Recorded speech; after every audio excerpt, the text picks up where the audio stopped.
Hello everyone, welcome back to my channel. I am Renu और आज हम यहाँ पर डिस्कस करने वाले हैं carbon and its compound chapter number 4 class 10th के लिए। तो सबसे पहले हम बात करते हैं बच्चों, कार्बन एक्चुअल में क्या है और वो कहाँ पर मिलता है, यानी उसकी अकरेंस क्या होती है। तो कार्बन देखिए दो स्टेट्स में मिलता है, एक तो वो कार्बन फ्री स्टेट में मिल सकता है, दूसरे कंपाउंड्स की फॉर्म में मिल सकता है। तो यहाँ पर अगर हम बात करें कि कार्बन किस किस फॉर्म में हमें मिलता है, तो carbon is found in atmosphere. ये आपको मालूम है, कार्बन डाइऑक्साइड की फॉर्म में एटमॉस्फेयर में प्रेजेंट होता है, अर्थ क्रस्ट में के अंदर प्रेजेंट होता है। और जितने भी लिविंग ऑर्गेनिजम्स प्रेजेंट हैं या नॉन लिविंग ऑर्गेनिजम्स जैसे कि नॉन लिविंग थिंग्स जैसे कि wood, coal, charcoal, coke, petroleum, natural gas, ये जितनी भी चीजें प्रेजेंट हैं इन सब के अंदर कार्बन प्रेजेंट होता है। ये कार्बन अपने कंपाउंड्स के फॉर्म में भी प्रेजेंट होता है, जैसे कि कार्बोनेट्स और हाइड्रोजन कार्बोनेट्स के रूप में सी वाटर में मिलता है। इसके अलावा फ्री स्टेट में, जैसा मैंने आपको बताया, डायमंड, ग्रेफाइट और फुलरीन की फॉर्म में आपको माइन से मिलता है। तो ये जो कार्बन है ये डिफरेंट फॉर्म्स में डिफरेंट डिफरेंट एरियाज में मिलता है, या आप कह सकते हैं कि सबसे ज़्यादा मिलने वाला जो है एलिमेंट वो कार्बन होता है। एंड कार्बन से बनने वाले जो भी सब्सटेंसेस होते हैं या जो भी कंपाउंड्स होते हैं वो सबसे ज़्यादा होते हैं। सबसे ज़्यादा नंबर ऑफ कंपाउंड्स कितने किसके होते हैं? कार्बन के होते हैं। Million number of compounds form करता है कार्बन, और उसकी कुछ क्या होती है, स्पेशलिटीज होती हैं। ठीक है, और उन स्पेशलिटीज को हम यहाँ पर डिस्कस करेंगे कि क्यों उसके million number of compounds form होते हैं, जबकि वो बहुत एक स्मॉल एटम के रूप में प्रेजेंट होता है। तो देखिए, कार्बन एक नॉन मेटल है जिसका सिंबल हम सी से डिनोट करते हैं। एटॉमिक नंबर इसका 6 होता है, और एटॉमिक नंबर 6 होने का मतलब क्या है, इसके पास प्रोटॉन्स जो होते हैं वो भी 6 होते हैं एंड इलेक्ट्रॉन्स भी इसके पास 6 होते हैं। अब इलेक्ट्रॉन अगर इसके पास 6 नंबर है तो उनका इलेक्ट्रॉनिक कॉन्फ़िगरेशन यानी डिस्ट्रीब्यूशन कैसे होगा, तो 2 एंड 4 इस तरह से उनका डिस्ट्रीब्यूशन किया जाता है। 2 मीन्स इसका जो फर्स्ट शेल है जिसको हम के शेल कहते हैं, उसके अंदर 2 इलेक्ट्रॉन्स होते हैं, और जो सेकंड शेल है जिसको हम एल कहते हैं उसके अंदर 4 इलेक्ट्रॉन्स प्रेजेंट होते हैं। इसके साथ इसकी वैलेंसी 4 होती है। इसका मतलब ये कैसा होता है, टेट्रावेलेंट होता है। ये अभी हम डिस्कस करेंगे ऐसा क्यों है। तो टेट्रावेलेंट होता है ये क्योंकि इसकी वैलेंसी 4 होती है। अब देखिए टेट्रावेलेंट का मतलब क्या है और वैलेंसी 4 होने का क्या मतलब होता है। तो यहाँ पर देखिए, कोई भी एटम जो भी स्टेबल कंडीशन में रहना चाहता है उसके लिए एक रूल होता है जिसको हम कहते हैं ऑक्टेट रूल। सारे एटम्स या एलिमेंट्स जो होते हैं उस रूल को फॉलो करते हैं, ऑक्टेट रूल। अब ये ऑक्टेट रूल क्या कहता है कि कोई भी जो एटम है जो एग्जिस्ट कर रहा है नेचर में, उसके आउटर मोस्ट शेल में का शेल जो है ना वो कंप्लीट होना चाहिए। अगर फर्स्ट शेल है तो 2 इलेक्ट्रॉन उसमें कंप्लीट होने चाहिए। बाकी फर्स्ट के बाद जितने भी शेल आते हैं सबके अंदर 8 इलेक्ट्रॉन्स कंप्लीट होना चाहिए। ये 1 इलेक्ट्रॉन्स कंप्लीट होने का ही मतलब होता है ऑक्टेट रूल। अब यहाँ पर देखिए, अगर हम तो एल शेल में इसके पास 4 इलेक्ट्रॉन्स हैं। अब इस कंडीशन में क्या होगा, या तो ये 4 इलेक्ट्रॉन्स को गेन कर लेगा या फिर 4 इलेक्ट्रॉन्स को लूज कर देगा, या मतलब आउटर शेल में से 4 इलेक्ट्रॉन्स को ये निकाल भी सकता है। लेकिन दोनों ही कंडीशन पॉसिबल नहीं होती हैं क्योंकि ये एक बहुत छोटा सा एटम है। और अगर आप यहाँ पर देखें तो इसके पास जो इसका न्यूक्लियस है उसमें प्रोटॉन का नंबर, न्यूक्लियस के अंदर प्रोटॉन का जो नंबर होता है वो कितना होता है, 6 होता है। ठीक है, जितने इलेक्ट्रॉन होते हैं उतने ही प्रोटॉन होते हैं। अब मान लीजिए इसने किसी तरह से अपने जो इलेक्ट्रॉन्स हैं उनको अपने आउटर शेल को कंप्लीट करने के लिए 4 इलेक्ट्रॉन्स को क्या कर लिया, गेन कर लिया।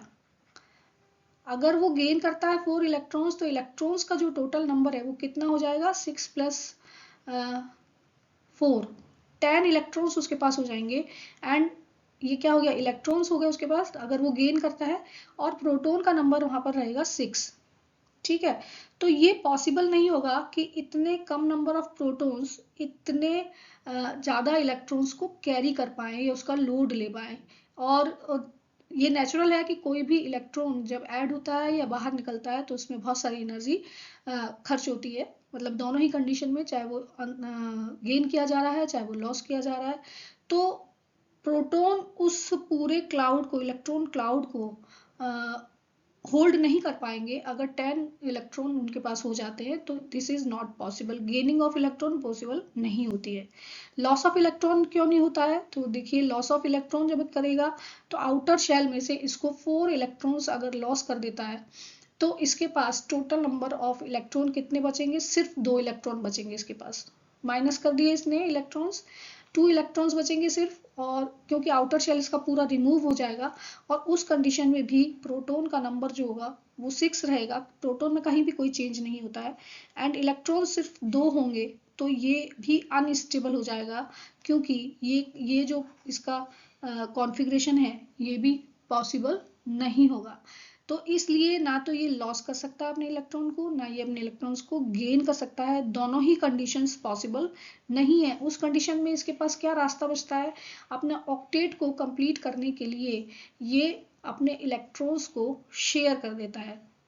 ठीक है, इसके 4 इलेक्ट्रॉन्स जो होते हैं वो वैलेंस इलेक्ट्रॉन्स कहलाते हैं, और क्योंकि आउटर शेल में प्रेजेंट है तो उनको क्या कहते हैं, वैलेंस इलेक्ट्रॉन्स कहते हैं। एंड ये जो वैलेंस इलेक्ट्रॉन्स हैं, इन 4 इलेक्ट्रॉन्स को वो अदर 4 कार्बन एटम्स के साथ, अदर 4 एटम्स, चाहे वो कार्बन एटम हो या वो कोई दूसरे एटम हो, उनके साथ शेयर कर सकता है, और जब शेयरिंग करता है तो वो कोवलेंट बॉन्ड बनाता है।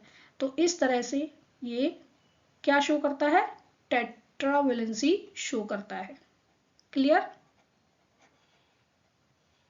शेयरिंग से जो भी बॉन्ड्स बनते हैं उनको हम क्या कहते हैं, कोवलेंट बॉन्ड्स कहते हैं।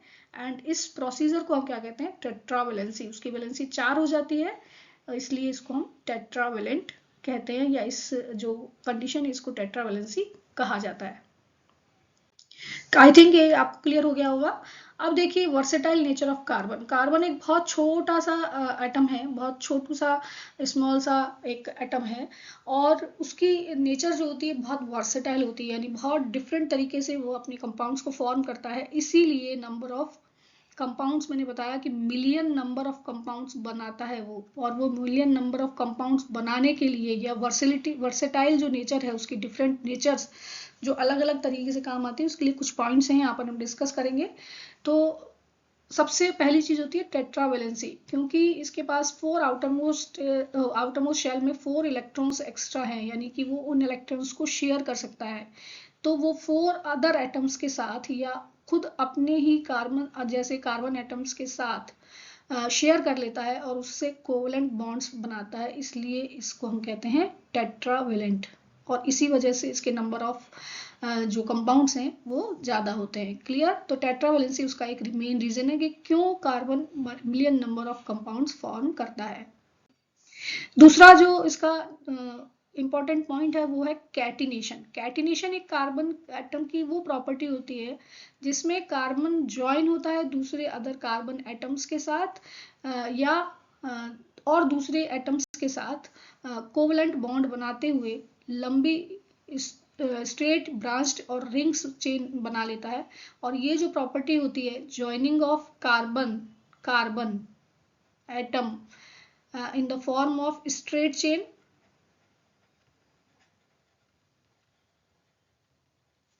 और branched chain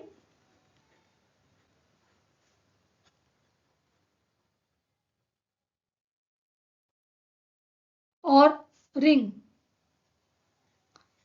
ये property joining of carbon with other carbon atoms to form different structures is known as catenation. इसको हम क्या कहते हैं, कैटिनेशन कहते हैं, और इसकी वजह से भी बहुत सारे कंपाउंड्स का फॉर्मेशन होता है। Next property covalency.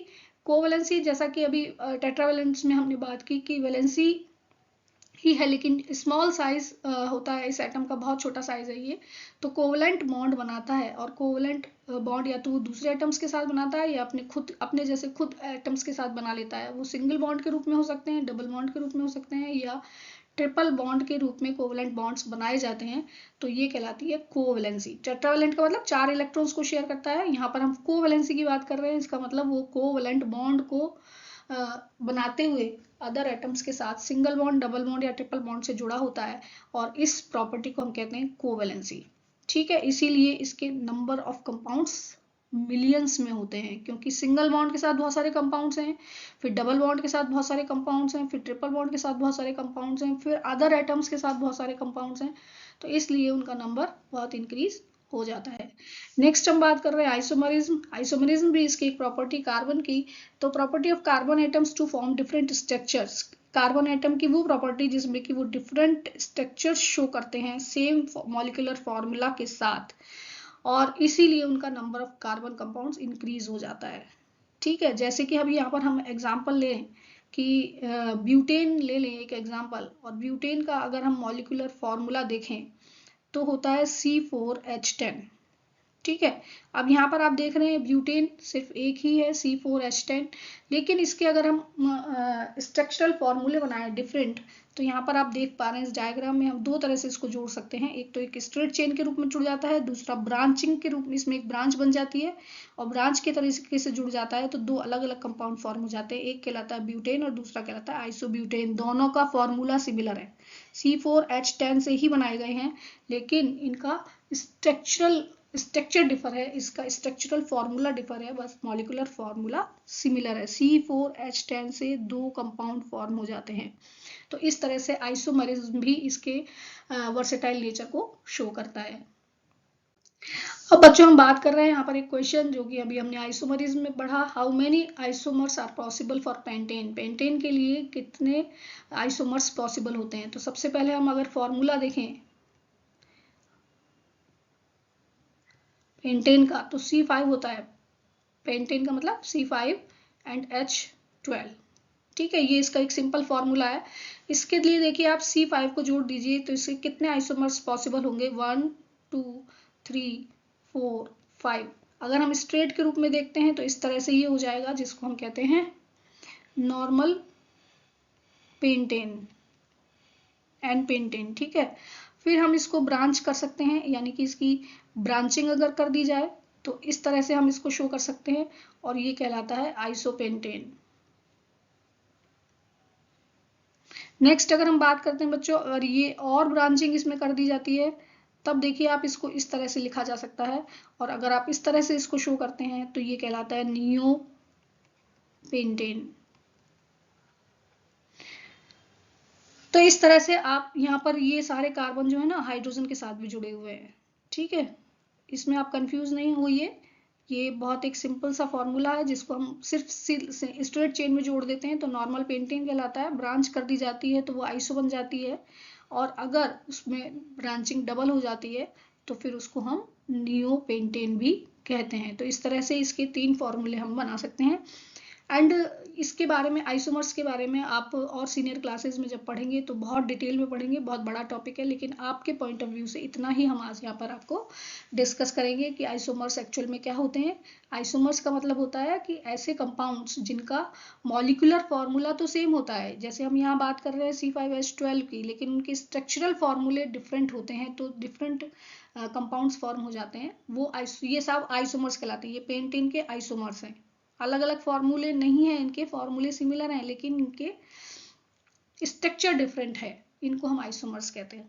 क्लियर, तो ये एक बहुत इंपॉर्टेंट क्वेश्चन है एग्जाम के पॉइंट ऑफ व्यू से।